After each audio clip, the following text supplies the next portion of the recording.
Marion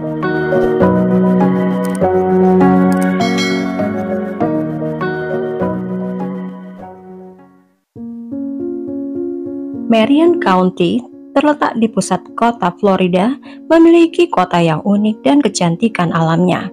Dengan penduduk berjumlah 370.000 jiwa, kota dengan banyak pilihan ragam makanannya, dan tujuan perbelanjaan dan daya tarik budayanya membuatnya menjadi tujuan wisata yang sempurna. Michael Jones dan Casey Jones menikah pada hari Halloween tahun 2017. Pada tahun yang sama, sebelum pernikahan mereka sudah dikaruniai seorang bayi perempuan cantik bernama Merkelly. Cerita mereka tidak dimulai dari sana. Sebelum mereka bertemu, Michael sudah pernah menikah dengan seorang wanita bernama Sarah Jones, dan mereka mempunyai 3 orang anak bersama, dan ketiga anak ini tinggal bersama Sarah Jones. Casey sudah pernah menikah dengan Richard Bowles dan mereka memiliki 2 anak laki-laki. Ketika mereka bertemu, Michael dan Casey memulai keluarga mereka bersama. Pada tahun 2018, mereka mendapatkan seorang bayi perempuan lagi bernama Ayana. 2 anak laki-laki Casey dari pernikahan sebelumnya, yaitu Cameron dan Preston, juga tinggal bersama Casey dan ayah tiri mereka, Michael. Semua terlihat baik-baik saja di rumah mereka yang nyaman. Pada suatu hari, tahun 2019, Richard Bowers menerima pesan teks dari mantan istrinya Casey yang memintanya untuk menjaga kedua anak laki-lakinya, yaitu Cameron berusia 10 tahun dan Preston berusia 5 tahun. Richard pun setuju dan berjanji untuk bertemu di Leesburg Mall pada tanggal 27 Juli 2019. Dalam pesan teks selanjutnya, Casey bilang kalau suaminya Michael akan mengantarkan anak laki-lakinya sebab Casey sedang berada di rumah sakit. Casey sedang dalam penyembuhan bedah. Ini tidak seperti Casey biasanya, dan Richard tidak pikir banyak waktu itu. Richard tiba di mall dan mengambil anak-anaknya, dan mereka bersama selama beberapa minggu. Michael menjaga anak-anak perempuannya. Pada tanggal 1 Agustus 2019, Nikki Jones, yaitu ibu Casey, menerima pesan dari putrinya yang memintanya untuk menjaga 2 anak perempuannya yang paling kecil, yaitu Merkelly berusia 2 tahun dan Ayana yang berusia 1 tahun, selama beberapa hari. Michael mengantarkan kedua anak perempuannya ke rumah ibu Casey dan semuanya masih terlihat normal. Setelah beberapa hari, Nikki menerima pesan dari Casey yang mengatakan kalau Casey sedang sakit dan memintanya untuk menjaga kedua putrinya beberapa hari lagi. Nikki sebagai nenek tidak berkeberatan untuk menjaga kedua cucunya. Biasanya, Casey akan menelpon Nikki, tapi Casey hanya mengirimkan pesan teks. Biarpun Nikki curiga, tapi dia berharap semua baik-baik saja. Pada tanggal 10 Agustus 2019, Richard Bowles mengantarkan kedua anak laki-lakinya kembali ke sebuah spa dan Michael menjemput anak-anak itu. Ini adalah terakhir kalinya Richard melihat kedua putranya itu. Pada tanggal 14 Agustus 2019, Michael pergi ke rumah ibu mertuanya dan mengambil kedua gadis kecilnya. Di hari yang sama, Nikki berusaha untuk menghubungi putrinya Casey melalui teks dan telepon, tapi hasilnya tidak ada. Teleponnya langsung masuk ke voicemail dan Casey tidak pernah membalas teleponnya. Richard juga menjadi khawatir. Pada tanggal 22 Agustus 2019, Richard menghubungi Casey untuk mengucapkan selamat ulang tahun kepada anaknya Preston, tapi tidak ada jawaban dari Casey. Keluarga dan temannya juga melihat Casey tidak aktif memposting di sosial medianya, yang biasanya Casey selalu aktif hampir setiap hari. Terakhir, dia memposting tanggal 26 Agustus 2019. Orang-orang mulai bertanya-tanya apa yang terjadi dengan Casey. Nikki yang khawatir dengan putri dan cucunya memutuskan untuk menghubungi polisi tanggal 14 September tahun 2019 ke kantor Sheriff Marion County. Nikki meminta polisi untuk melakukan pemeriksaan kesejahteraan pada mereka. Deputi Chase King dikirim ke rumah mereka pada hari yang sama. Deputi itu tidak menemukan jawaban ketika dia mengetuk pintu rumah itu, dan rumah itu kelihatannya kosong. Chase mendatangi tetangga terdekat, yaitu Johnny Murphy. Johnny tidak begitu kenal dengan Michael dan Casey. Deputi bertanya kepada Johnny apakah ada sesuatu yang aneh di daerah tersebut. Johnny mengatakan bahwa dia melihat manajer properti yang bernama Patrick 2 minggu sebelumnya. Patrick meminta Johnny untuk menemaninya saat berjalan-jalan di kediaman Michael dan Casey, karena dia mencium bau yang mencurigakan yang berasal dari rumah itu. Ketika mereka memasuki rumah itu, Johnny kaget oleh bau yang tidak tertahankan. Pada saat itu, masih ada perabotan di dalam rumah. Chase menghubungi Joseph Petrolino, pemilik rumah itu, melalui telepon.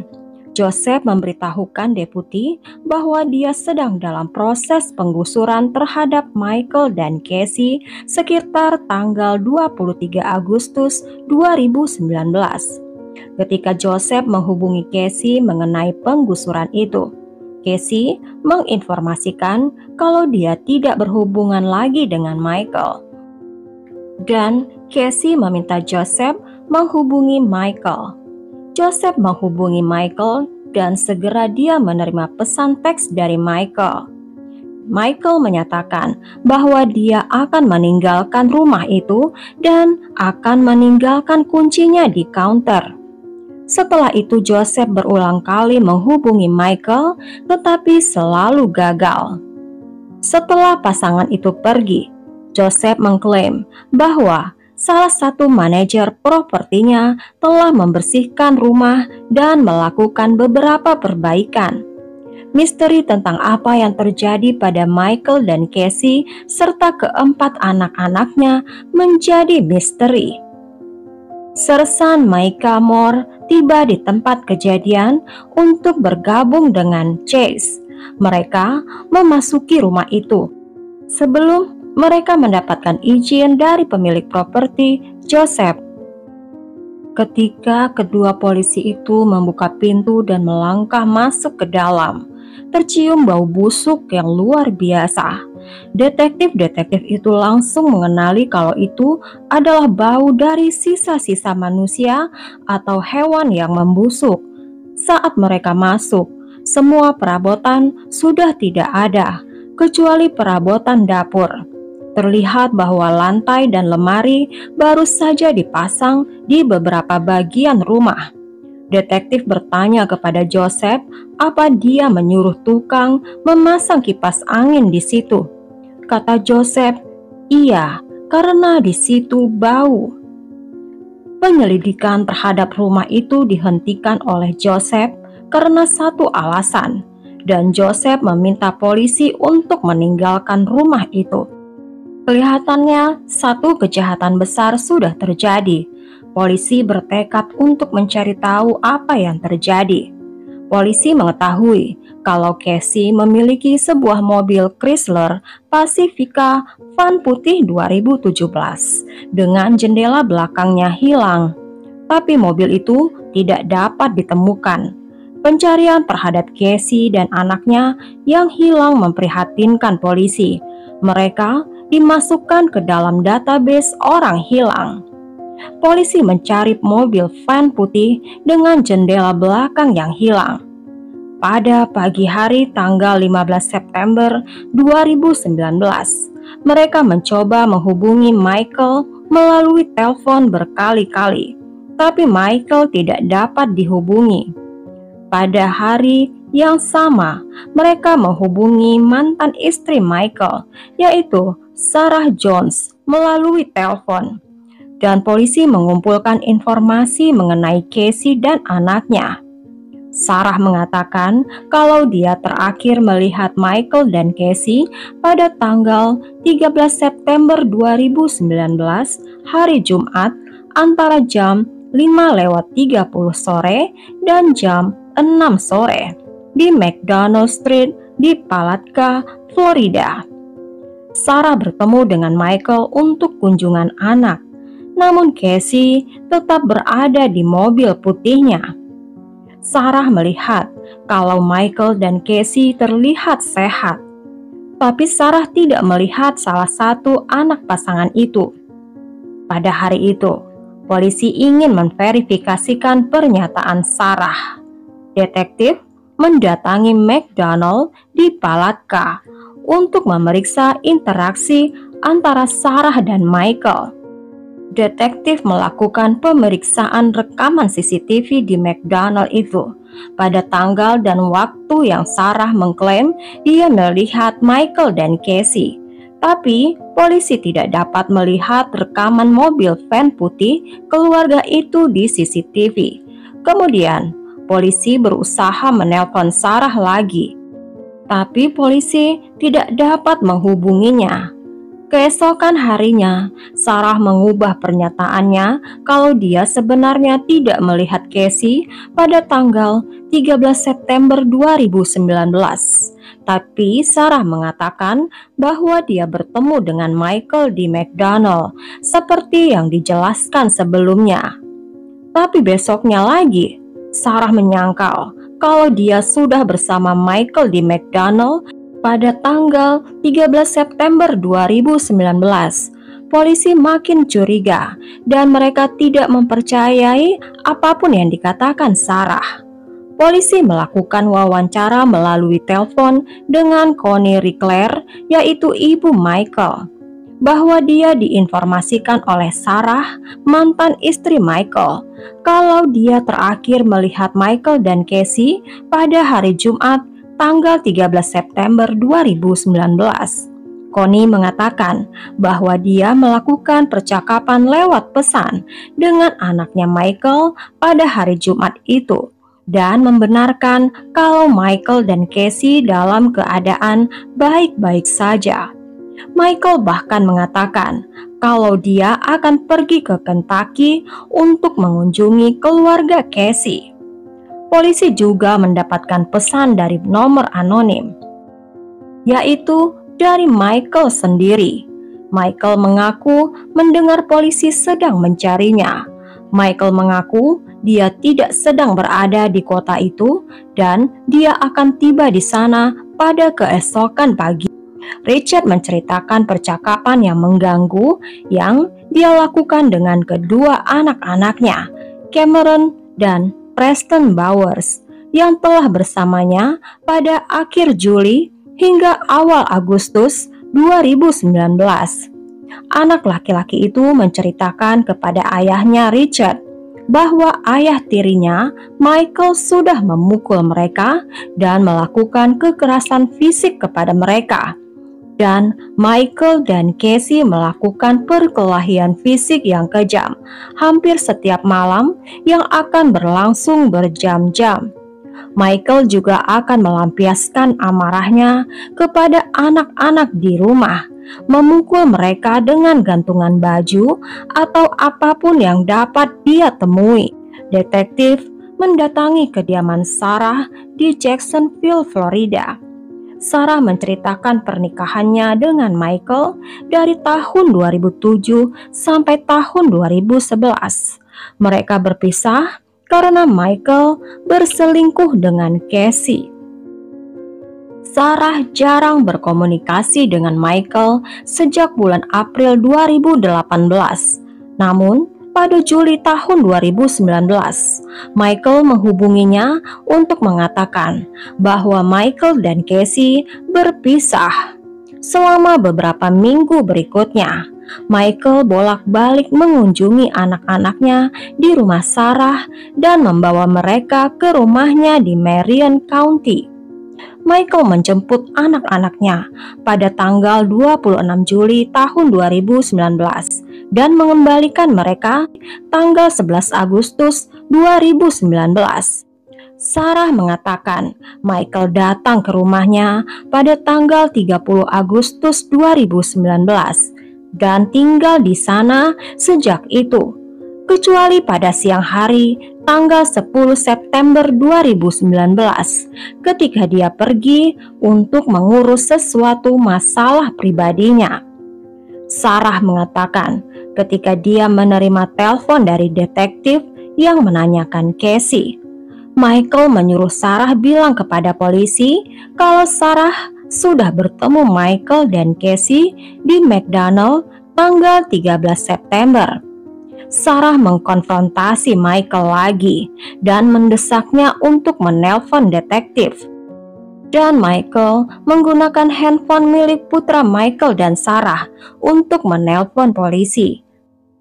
Kemudian Michael pergi dari rumah Sarah dan bilang kalau Michael akan ke kantor Sheriff Marion, dan Michael pergi tepat 1 jam sebelum detektif Simpson tiba di rumah Sarah. Sarah mengatakan kalau Michael telah meninggalkan laptop Acer hitam miliknya untuk anak-anak mereka. Michael bilang akan membersihkan laptop itu sebelum meninggalkannya untuk mereka. Sarah menawarkan detektif untuk memeriksa laptop itu untuk melihat apakah ada bukti di sana. Detektif membuka laptop itu setelah Sarah mengaksesnya, dan kemudian detektif pergi membawa laptop itu. Jam 8 malam, tanggal 15 September 2019, polisi dari kantor polisi Brandley dipanggil ke tempat kejadian karena ada sebuah mobil yang sedang mengalami kecelakaan di daerah pedesaan yang tenang, tidak jauh dari perbatasan Florida dan Georgia. Setelah mereka tiba, polisi melihat mobil itu adalah sebuah van putih. Tampaknya mobil itu keluar dari jalan dan menabrak gorong-gorong. Polisi terkejut ketika melihat supirnya adalah Michael, pria yang sedang mereka cari-cari selama ini. Michael tampak tidak terluka. Ketika dia ditanya apakah dia terluka, Michael menjawab tidak. Tapi ada yang membuat polisi bertanya-tanya, yaitu bau yang sangat mereka kenal karena pengalaman mereka sebagai penegak hukum selama ini, yaitu bau jasad yang membusuk. Polisi menanyai Michael tentang bau itu. Michael menjelaskan bahwa sumber bau itu adalah istrinya, Casey. Detektif kaget dan tidak percaya apa yang mereka dengar. Michael menjelaskan kalau dia sudah mengambil nyawa istrinya. Tubuhnya ada di dalam mobil itu. Michael menjelaskan dia tidak hanya mengambil nyawa istrinya, tapi juga keempat anaknya, Cameron, Preston, Markali, dan Ayanna. Petugas tercengang dan ngeri, tapi mereka berusaha tetap tenang. Polisi mengikuti petunjuk Michael saat membawa mereka ke suatu daerah berhutan, tempat Michael menyembunyikan mereka sekitar 6 mil dari lokasi kecelakaan. Jasad-jasad itu ditemukan dalam plastik yang ditutupi dengan potongan daun palem. Michael segera ditahan, dan setelah Michael diinterogasi, dia menceritakan peristiwa pembunuhan keluarganya. Mereka bertemu saat bekerja di klinik hewan. Michael telah bercerai dengan Sarah ketika dia mulai berkencan dengan Casey. Hubungan Michael dan Casey memiliki masalah. Pada tanggal 10 Juli 2019 menjadi semakin buruk. Casey menelpon Michael di tempat kerjanya dan menuduh Michael berselingkuh. Menurut Michael, dia menutup teleponnya dan mematikan teleponnya. Tapi ketika Michael tiba di rumah, Casey tidak membiarkan Michael sendirian. Casey mengikuti Michael ke sekeliling rumah dan menyenter wajah Michael dengan senter handphone dan memukul kepala Michael dengan handphonenya. Pertengkaran meningkat menjadi saling berteriak. Michael menyuruh Casey untuk meninggalkannya. Tapi Casey mengambil tongkat baseball logam untuk memukul Michael. Michael mengambil tongkat itu dan memukul kepala Casey berkali-kali sampai meninggal. Michael membungkusnya dan meletakkannya di dalam koper dan menempatkannya di kamar tidur utama. Keempat anak-anak itu sedang tidur ketika kejadian itu berlangsung. Kata Michael, ada noda darah di pintu kamar tidur utama dan dia membersihkannya. Michael harus bertindak cepat dan menyingkirkan bukti sebelum ada yang melihat dan membersihkan barang-barang lain dan memasukkannya ke kantong sampah dan membuangnya di tempat sampah. Cerita selanjutnya sangat mengerikan.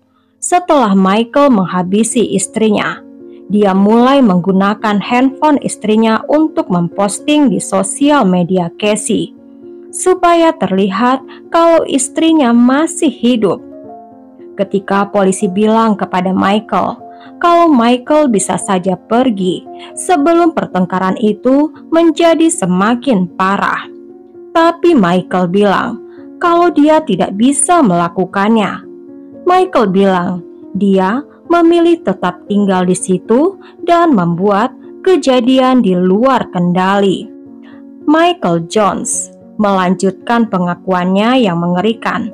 Dia menceritakan bagaimana dia melakukannya pertama kali kepada Cameron. Pada tengah malam, Michael memasuki kamar anak-anaknya dan dia naik ke tempat tidur anaknya dan dengan tangan kosong. Cameron melawan dengan meronta dan menendang. Michael menekan lehernya Cameron sampai meninggal. Michael memasukkannya ke dalam koper dan meletakkannya di sudut tempat tidur.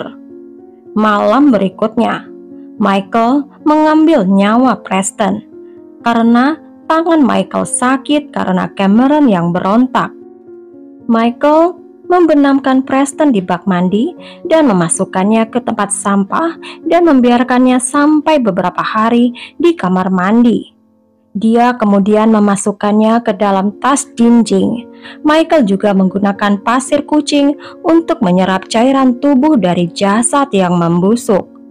Sehari setelah meninggalnya kedua anak laki-lakinya, Michael dan kedua putrinya pergi ke balai kota Bellevue City Hall. Dia merenung selama berjam-jam di sana sambil memandang ke departemen kepolisian Bellevue, memikirkan apakah Michael harus menyerahkan diri atau menunggu seseorang yang menghubunginya. Tapi ketakutan menyerang Michael dan dia tidak berani untuk menyerahkan diri ke polisi. Michael merusak handphone Casey dan membuangnya ke tempat sampah. Dia mengemudi selama berjam-jam.